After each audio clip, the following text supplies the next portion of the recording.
me just jump over now to Brightspace so that we can talk a little bit about, the structure, how to design your course and what works best for you. Because at the end of the day, this is your course, and no one else knows your course better than you. And sometimes there are things that you can do in Brightspace that you were not aware. And if I mention something like, oh, you can do it this way, and you're like, oh, and the light bulb goes up on your head, and you're like, oh, this will be perfect for my course. So this is the whole purpose of this demo. I want you to know. Okay, so here is my Brightspace course that I'm going to use as an example. And I'm going to go into the content. By the way, does everyone know how to get to Brightspace? Just to be sure, everyone's okay with getting to Brightspace? Mm-hmm. Okay, so we skip that step, but feel free to stop me if I skip something that's obvious, but someone might not know. Let me know, and I'll go back and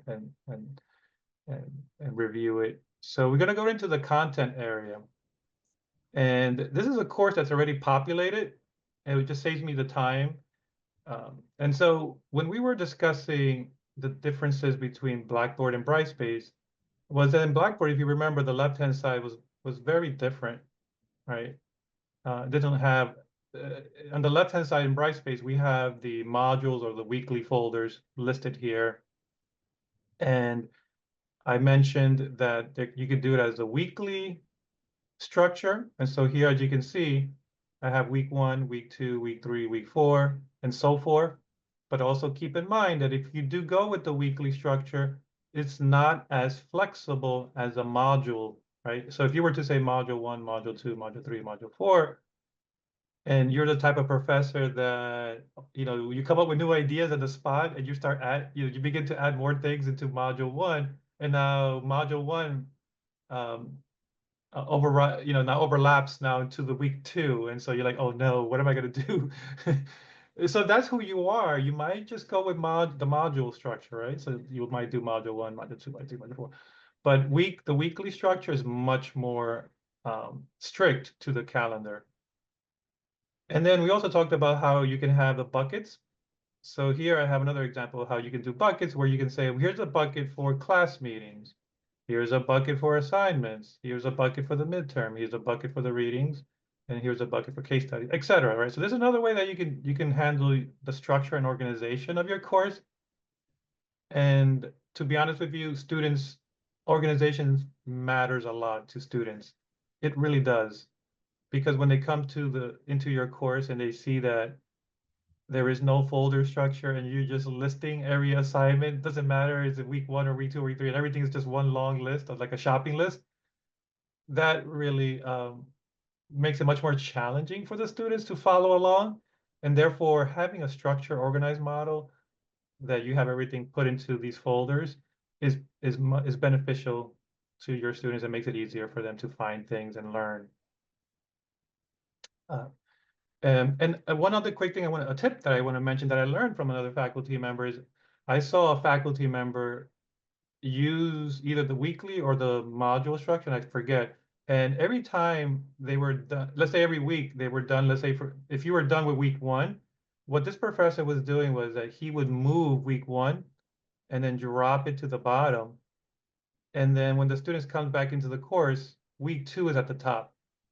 That's another option, another nice tip, if that's something that you would like. And so when the student joins comes back into the course, now week 2 is at the top and week 1 is at the bottom. I've seen that before, but is that something that you think might help you? Yeah, try it out, see if that works for you. And by the way, it's very easy to move around these folders in Brightspace. This is the waffle icon. And simply, you could just hover over the waffle icon, left click on it, hold it, and you can just move it anywhere. And when you see the little blue line in between where you want it to go, you then release the left button and it moves it for you. Just be careful. I've seen some faculty members that accidentally move it and they'll hover over, let's say week 2 or week 3, and it'll drop the folder inside another folder. And then they're like, oh my gosh, it disappeared. Where did it go? And they're worried because now they think they deleted it, but it's really inside another folder. So just be careful with that? Okay, so I'll put everything back to how it was. What was the next thing I wanted? Any questions so far about uh, using a module full structure versus a weekly structure versus a hybrid structure? Any questions before we move on? Can you do the mix and match? Yes, you can customize, right? I wouldn't mix and match the week in the modules. Earlier in the meeting, in the beginning of this Zoom meeting, I mentioned that you either have to go either when it comes to deciding whether it's going to be a weekly or a module, you either have to choose either or because it could get very confusing for students. If you say, well, week one, if you're listing it as in the syllabus as, okay, here's week one, week two, week three, week four, and then they go into the course and they see module one, module two, that could be really confusing. So in that case, I would either suggest either go with week one or week two. Sorry, either go with the weekly structure or the module structure based on how flexible you are, how flexible you want the structure to be for you. If you want it to be really flexible, go with the module structure. If you want it to be a strict calendar-based approach, then go with the weekly structure. Okay, but the reason I ask can it be both is sometimes for unforeseen reasons like a funeral or a disaster, something like that, you as me, myself, I teach in person, but Mhm. I don't want the students to miss anything, so I might put information on or class online. And I would either email them or make an announcement that, due to the circumstances, I'm not in, but your Yeah, lessons are in the assignment week number 5. right. Okay, so that way they'll still have the lessons, and within the message I will put, we'll return to class and such a day. So that way no one misses anything. So my lessons is already planned. I put the information and the slides and everything that they need for week number 5 for whatever it is, and they're still getting the information. Yes, that's an excellent point, right? In case of an emergency or something, and the snow days, you can go to Zoom but again, at the end of the day, you can still take that Zoom meeting and put it into week one or week two, or it could be in module one or module two. It's not really shifting your calendar as per. If it does affect your calendar, then that's why I mean the module structure is much more flexible. Hmm. So if you're looking for more flexibility, I would go with the module folders. And just to be sure how to create these modules, if someone in here doesn't know how to create these folders, it's very simple. All you do is you go, we're in the content area of the course right now. All you do is scroll all the way down to the bottom. There's a little rectangle here. It says add a module. You will click on that. And this is where you make the decision, right? If you're going with the module folder type, you will say, okay, I'm going to say module number one, right? And then you put here enter. Another thing that I see with faculty members is that they tend to add dates. And again, it's up to you. I'm not here to say don't put dates, but the problem is when the next semester comes up, you're going to have to go through all these modules and change the dates, the titles, right? And so if you're okay with that, if you want to add more work to your schedule, yeah, go ahead and do that. But there's an easier way, right? If we say that week one begins on May 29, like you see here, you can control that right here, right? So you would say, when does it start? When does this folder become available? And when does it disappear? Right? So my tip is don't put dates everywhere because at the end of the day, you're gonna have to. It's gonna be so much work for you. I feel so bad. I'm here to save you time. I don't want you to use up your time. The syllabus is where you can put that course calendar and the dates, right? So centralize those anchor dates on your syllabus.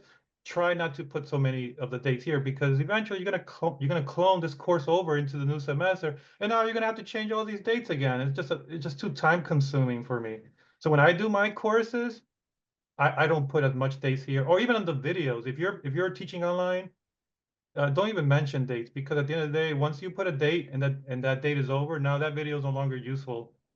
All right, you're gonna have to recreate those videos or that document or whatever the assignment. So try not to type in as much dates. Instead, use the technology. It says it right there. And as you can see, week one begins May 29. And if I had given it an end date, it would say it would end, let's say, I don't know, May, March, April, May, June. If I were to say June, it would say that okay, this week will close June, whatever. Any other questions before I move on? So what Hello. Oh, sorry. you go. Hello, everyone. Thank you, Jose. I just have a question. Could you also just then write, if let's say you choose module, because as you said, it's more flexible, could you put in parentheses week one? I mean, could you do that? Yeah, Okay, that's another okay, suggestion. Again, for me, just to simplify the process, I tend to go either module or weekly. But if you feel that those two will, and if you make it very clear on your syllabus that if you create a course calendar and you interchangeably use the two terms so that there's no confusion, as long as you do that and there's okay, no confusion with your students, yeah, go ahead and use the modules. okay. And And the modules will not, disappear because there's really no end date, correct? correct, correct. Okay, Yes, thank you. that's the biggest challenge that Okay, usually one of the top questions that faculty ask me is, you know, do I, this affects more online than the in-person because the in-person, in-person is a little different, but online it affects a lot because what we call drip content, which drip content for online teachers, some are here, drip content, if I have an understanding, is that you'll say, for example, I don't want them to jump ahead. I don't want my students to, I want to shepherd everybody through all the modules. If you want that full control, this is when these dates, and this is what we call drip content. okay, And so that's really important. So that's another decision as an instructor that you have to make is, do you want some students jumping ahead? If got it. that's okay with you, then keep everything open. Even on day one, they can see the whole course. If that concerns you, and then you have students who are jumping ahead and it's just chaos. It's a little bit more chaotic because you have some students who are in week 10, there's some in week 2, there's some in week 1. They're all over the place. If that bothers you, then I suggest going into every module or let's call it folders for now, right? And folders, I'm referring to these either if it's a week or it's a module. So you will go to each of these folders. You go to right over here, right under the title of the folder, and you would just have to control this, right? So what this does is will automatically schedule release your folders at the date and time that you set for that folder to open. And be very careful with these dates because I get many professors, and we all make mistakes, but again, it happens. So it has happened to me where I put a wrong date, and then my students are saying, "Professor, I don't see week 2. What happened?" And then you go, "Oh no, I went in. I still have I put the wrong date." Another tip. This is why we have the learner view at the top, where you can click View as Learner, and if week 2 is not showing for that week, the dates are wrong. So just be mindful, do a double check on all your scheduled release dates. Another way to do this, and I'm giving you many options because we're not all the same. The other way is the manual way, where then you go to every folder, you hide everything, and the eyeball is right at the top. Everyone can see the eyeball. Hmm? So this is the manual way. If you don't like schedule releasing things, and you don't trust AI or the computer to do to do the work for you, if you have zero trust, then you manually turn everything off by clicking on the eyeball, click on hidden, and then you'll see now that week 2 over here on the left-hand side, the eyeball has a line across, meaning that it's hidden. It also says hidden next to it. So the manual approach makes me have to go to every folder, manually hide everything like that. And then I have to tie a string on my finger to then have to remind myself, hey, week 2 is about to open. I got to go in week 2 and then unhide it. So that's another approach if you want to do it that way. That's basically the way I do it, but I do it in assignments. So I put all the assignments in. I put the dates that I wanted to start and end because if I find when you give them the module way of doing things, like you said, they go back and forth. So you have someone doing week number 4, you have somebody else looking at week number 8. So what Yes. happens that way, I also on the syllabus put the due date, and you have a lot of people, a lot of students, if you let them, they take big advantage of that Mm-hmm. due date. If I say it's due next week, at the end of the semester, they go, professors, can I hand this assignment in now? Now we're in week 14, but they want to hand in week number 2 or number 3 now. And that's kind of crazy when you're trying to grade papers and set up Oh yeah, things, you know, and yeah. they try to take advantage of that. I'm glad you brought that up because that's always a, a iffy, a touchy subject, right? When it comes to faculty styles of teaching, everyone's different. You give them an inch, they're going to take a mile. Again, I'm not here to tell you how to do and how do you want to do it, but that's what I've seen. And then exactly what you just said there, you're gonna if your style is to allow flexibility and you're not so draconian in the sense that everything has to be due and then there's penalties. As long as you are transparent on your syllabus and you state your policy on lateness and assignments, then. But yes, I agree. If you're not strict about, uh, you know, if you're really strict, I would say then put a due date and also make it disappear because once it disappears, that's it. You lost your chance. You lose all the points. That's really on the spectrum of the draconian style. If you want to be somewhere in the neutral area, you might not make the assignment disappear, but then you deduct points for every day that goes by. Maybe that's more the neutral area. That's the approach that I take. And That's your approach. it's highlighted in my syllabus in red. Okay. If you are late such and such amount of time, you lose this amount of points. So Right. that way, but students still try you.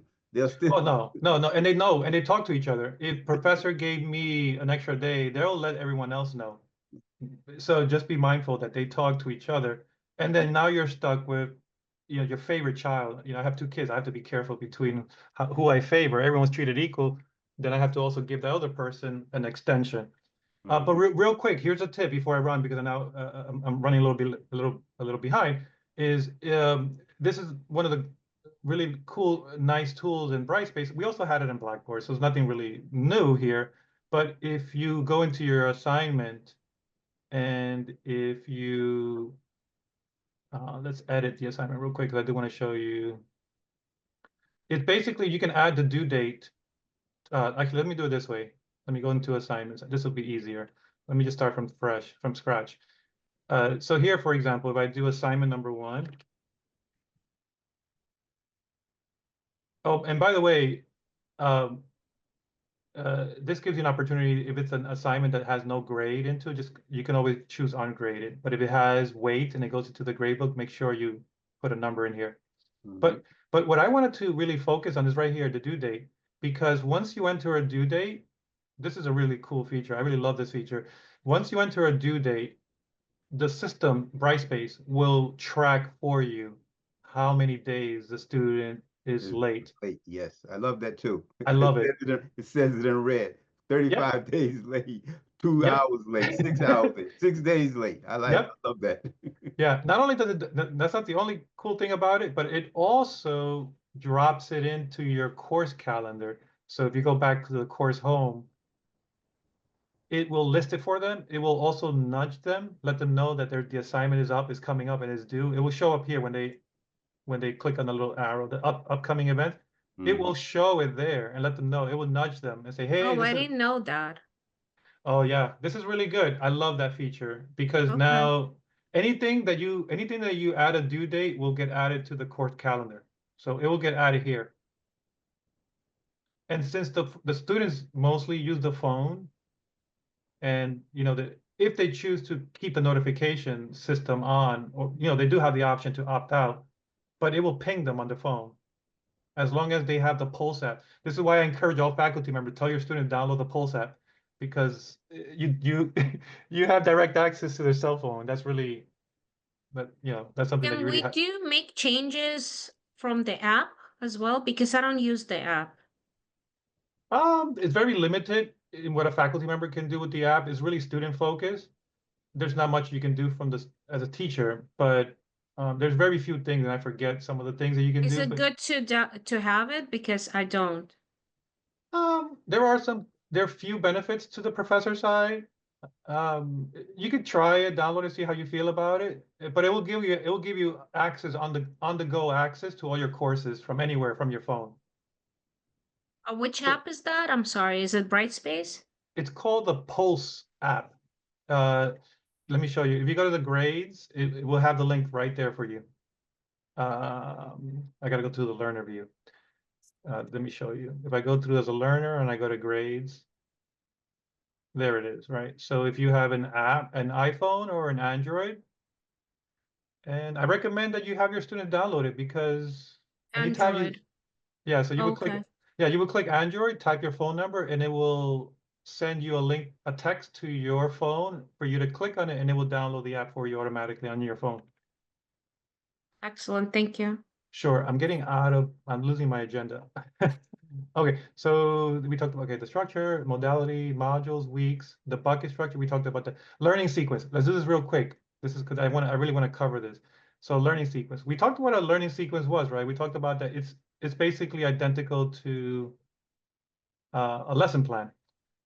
So by the way, to get out of learner view, just hit the X, it'll take you back to professor view. All right, I'm back into the professor view. Let me go back into the course content area. So now we're talking about a learning sequence, right? So if I go into week 1, and I know I'm inside week 1 because on the top it says week 1. So that's your way to know where you are every time. So if I'm in week 2, it will say week 2 at the top.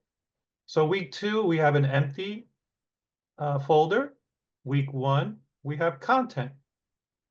And then I also mentioned to you that there's the list approach, right? We talked about the list approach. This is what the list approach is, right?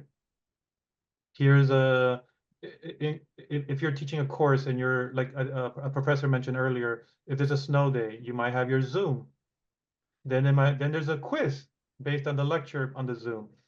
Then there's I don't know, there's maybe a link to a PowerPoint slide. Then there might be a test. Then there might be an assignment. And then there might be a reflection point. This is what we're talking about, a learning sequence, right? Do this, then do that, then do that, then this, then that, right? So there's a reasoning to your madness. There's a way I want you to do. You build a building from the foundation up. So there's a reason why you have ordered these things, right? Or you might be the other professor who there's no order to my madness. You can jump around and do everything, right? So you decide who you are. Are you a person that you want things to be done in the sequential order? If that's who you are, you can set it up so that they only see that first item, and not until they finish that item will the second item appear. And then when they do the second item, then the third item appears. That's really much more control, right? You don't want them jumping ahead. There's a reason why you got to do this first before you do the second thing, and then before the third, and you build on the foundation. So that's a little bit more advanced because now you're going to have to go into each of these items. You click, let's say for quiz 1, and now you got to set the release condition, right? So here you would have to say, well, once the student completes the item before this, then this will open.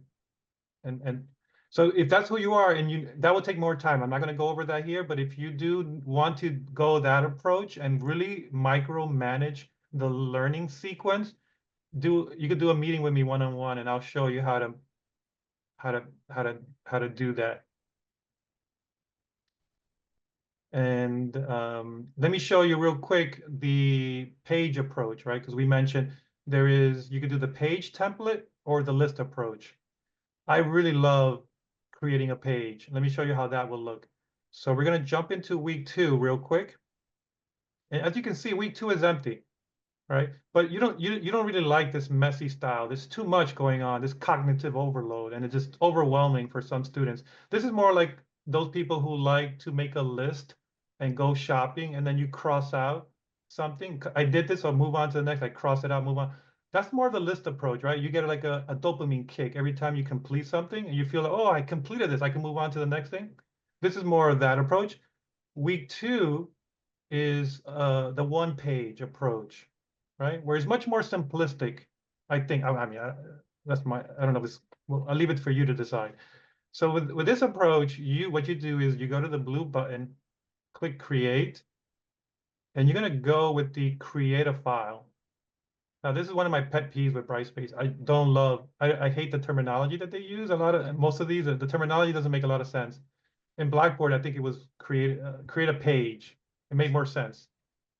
To me, create a file sounds like a digital file, like a PDF, Word doc. But this really means you can create a page. So I apologize in behalf of the Brightspace developers. Then they didn't consult with an educator, I think. So here, create a file.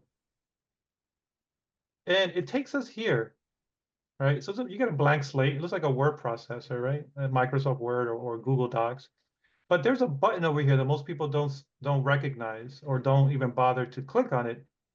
But this is really helpful because if you click on this drop-down button here, it gives you a head start. It gives you a template to begin. My favorite is the module intro.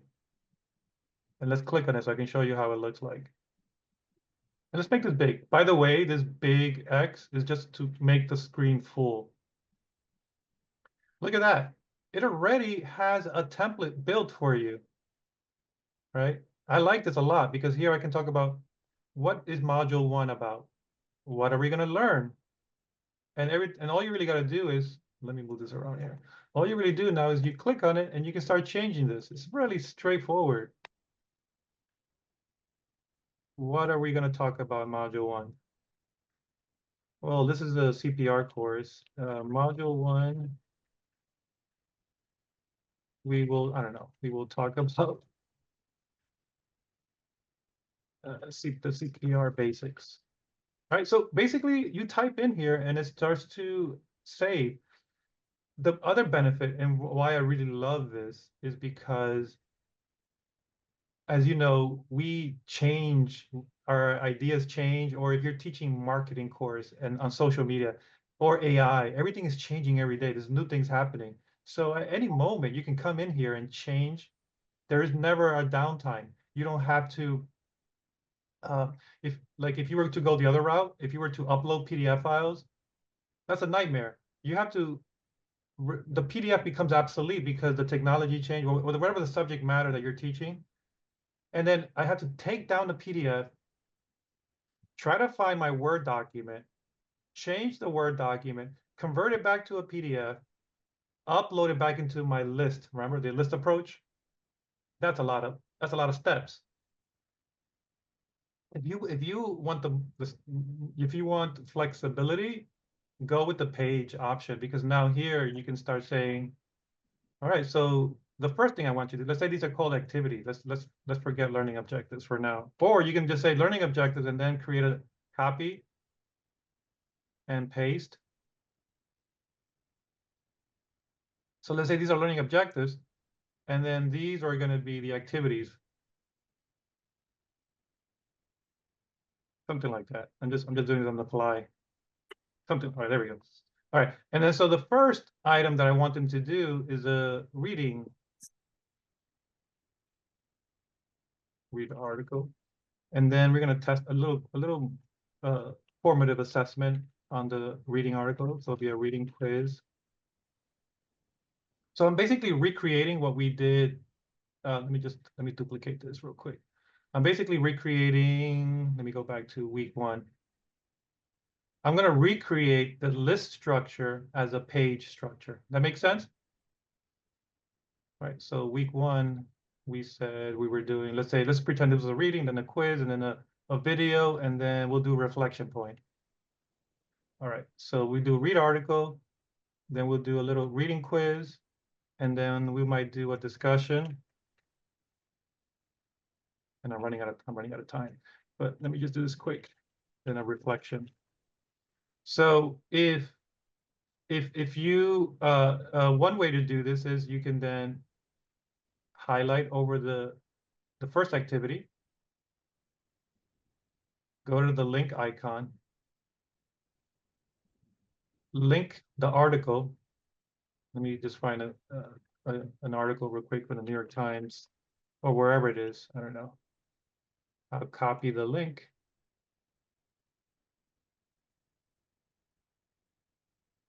That would be the first reading. And it will open in a new window, insert. All right, so I have my first activity. And now my second activity, there's a quiz.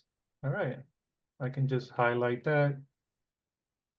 Over here in the link, insert quick links.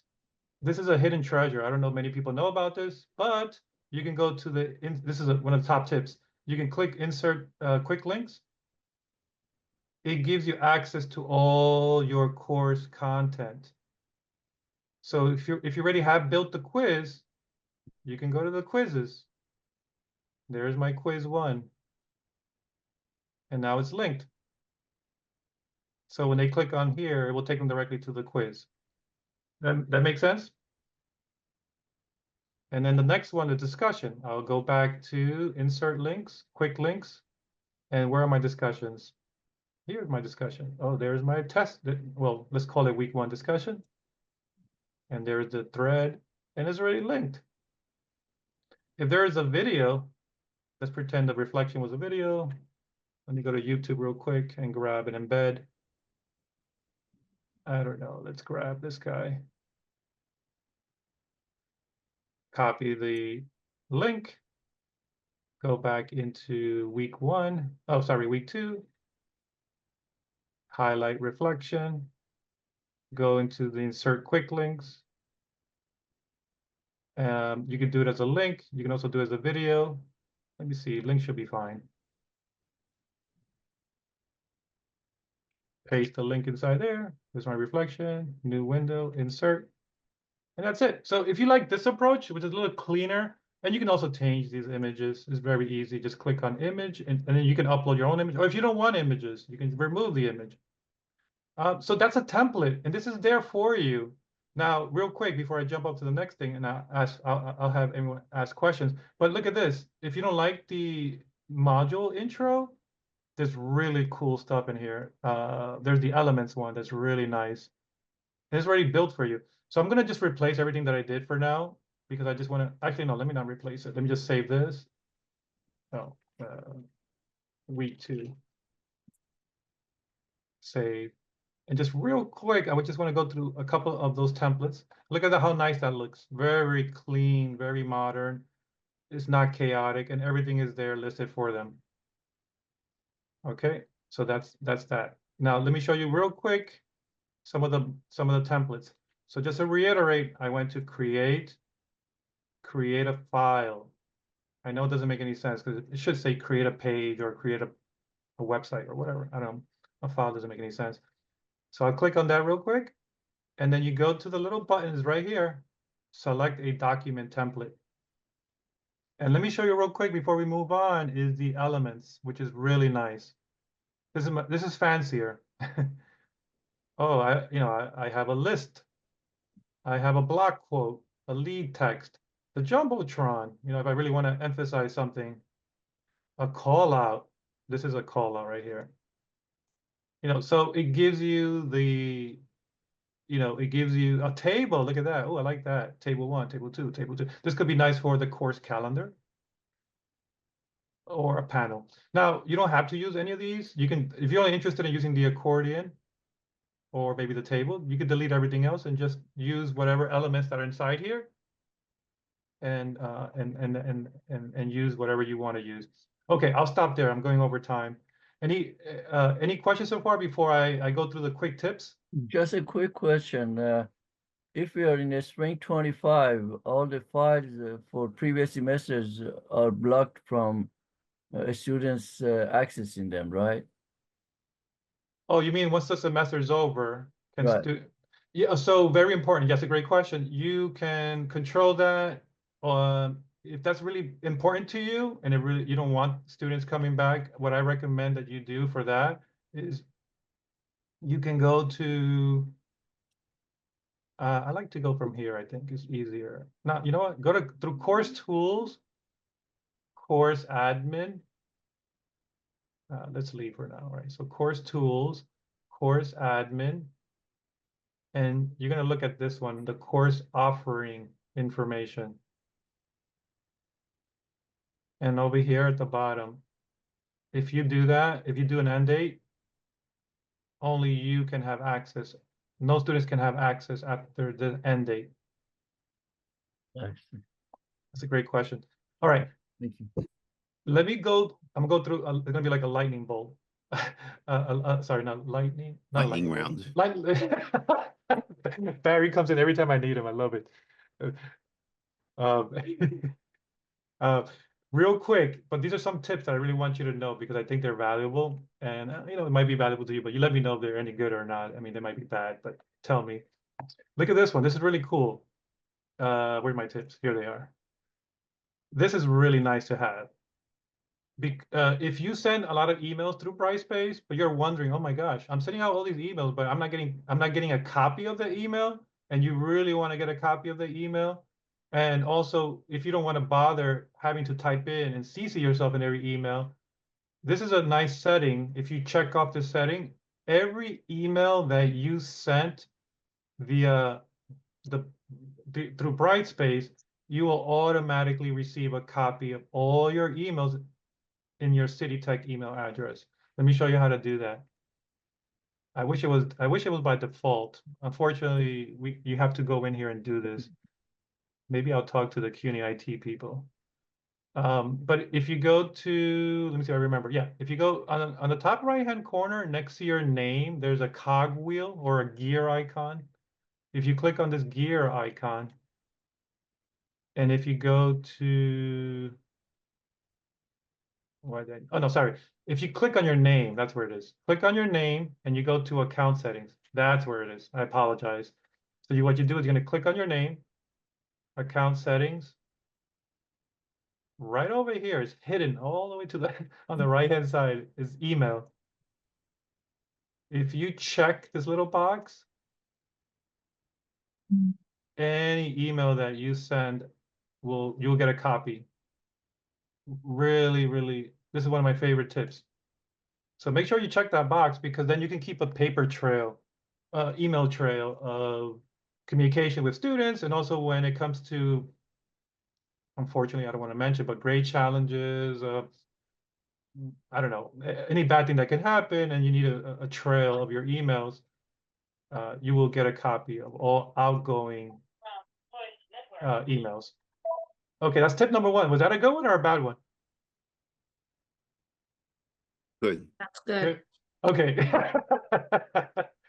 I got worried there. I was like, oh my gosh, am I talking to an empty room? Okay, good. So I'll keep that one on my list. Second one, real quick. You know, I hate small font. My vision is not getting any better. Right in the same place, in account settings, the first tab, font size. I go with huge. Not to make fun of anyone, but huge, right? We're gonna go with huge. If that's what you you know, my eyesight's not getting any better. If that's something that you make the font size huge for you or large, whichever. So that's another tip. I don't know, that's a good one, but we actually did this already. Remember we talked? Oh no, we didn't do. We kind of did it, but remember how we were using the quick links in that page that we were creating our activities? This one is really another nice tip. So let me show you real quick how to do this one.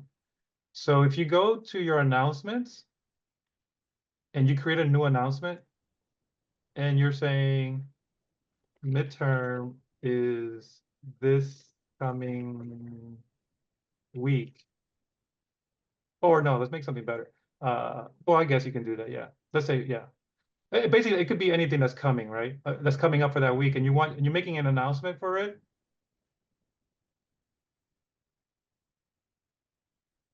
I like to just put some context to what the link is about, because if you put a link out there, they don't know what they're clicking. Click on the link below to access the midterm, right? So this is an announcement that we're sending to our students, right? So right below the text that provides some context to what you're trying to get them to do, you go to the quick links again, insert quick links, and anything from here, it could be a discussion, it could be a file, it could be content, it could be a checklist, it could be a calendar event, it could be an assignment. Whatever it is that you're directing them to do in that announcement, let's put the quiz 1. Once you send this announcement, they click on the link, it goes directly into the quiz. So again, students are all about instant gratification. You know, I need this, I don't want to have to go through the steps. I don't want to go through 3 steps to get to quiz 1. Shoot the announcement, send that blast announcement out to all the students, go to insert quick link, whatever it is that you want them to do or go to, and use the insert quick links, drop it into the announcement.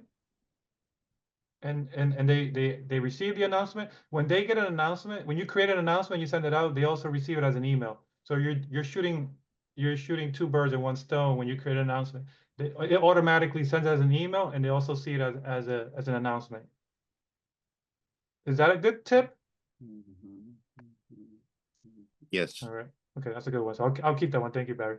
Last one. This is I saved the best for last, and I know I'm a little bit over, but I think this one is worth the 2 minutes I'll use to cover it. This is what I call an icebreaker assignment for you instructors who are teaching English or anyone who teaches or has an assessment, a paper-based assessment, and you're worried about students submitting AI work and submitting something that's not their own work. What I do is I create an icebreaker assignment. Let me go back. And in this icebreaker assignment, it has to be an in-person assignment. They're gonna have to write on paper. So this is gonna be a baseline writing assignment. What that means is that your students in the classroom, physical classroom, they're gonna sit down, they're gonna get traditional pen and paper.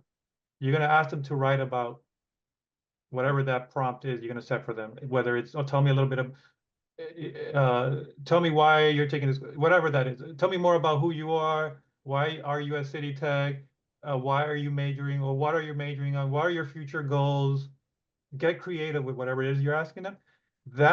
You're gonna use that paper-based assignment to be your baseline writing, but it'll be your baseline writing sample, right? So now you have, just like a fingerprint, you're gonna have a fingerprint of your student.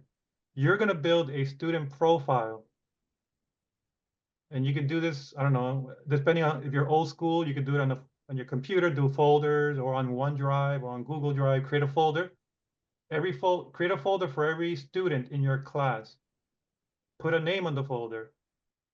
And then now you have the paper that they wrote. You can take your phone, and depending on how tech savvy you are, and I can help you if this is something you're trying to do, but you're not very tech savvy. You're gonna take your phone and you're gonna use either Google Drive, and you're gonna scan each paper, save it as a digital file, drop it into the student profile. You're creating a student profile for all your students. When it comes to the midterm or final or whatever the paper-based assignment is, now you have a baseline writing assignment that you can now compare their submissions to. You can use AI to take that baseline writing assignment, compare with what students submitted. Now, you don't have to do this for every student. You're going to do it only for students where you will pick up that hunch that there was cheating involved, right? I always joke about faculty having superhero powers. One of your superhero powers is that you can identify when something is wrong. Well, this student never used this vocabulary. This vocabulary is not for this student. So that icebreaker or that baseline writing assignment, you're going to build several things. You're going to have the writing style, you're going to have the vocabulary level of the student, and you're going to build that student profile on what that student personal feelings are or personal experiences are. And that's a student profile based off an icebreaker assignment, low stakes. You can add some points to it so they can do it. Collect the paper, scan them, digitize them, bring them into a folder, create your student profiles. And then when it comes to a student who you believe is cheating, you have your baseline writing assignment. You can even use AI to do the comparing for you. Say, AI, here's paper A, here's paper B. paper A is the student written one. Does it match the writing style? Does it match the vocabulary?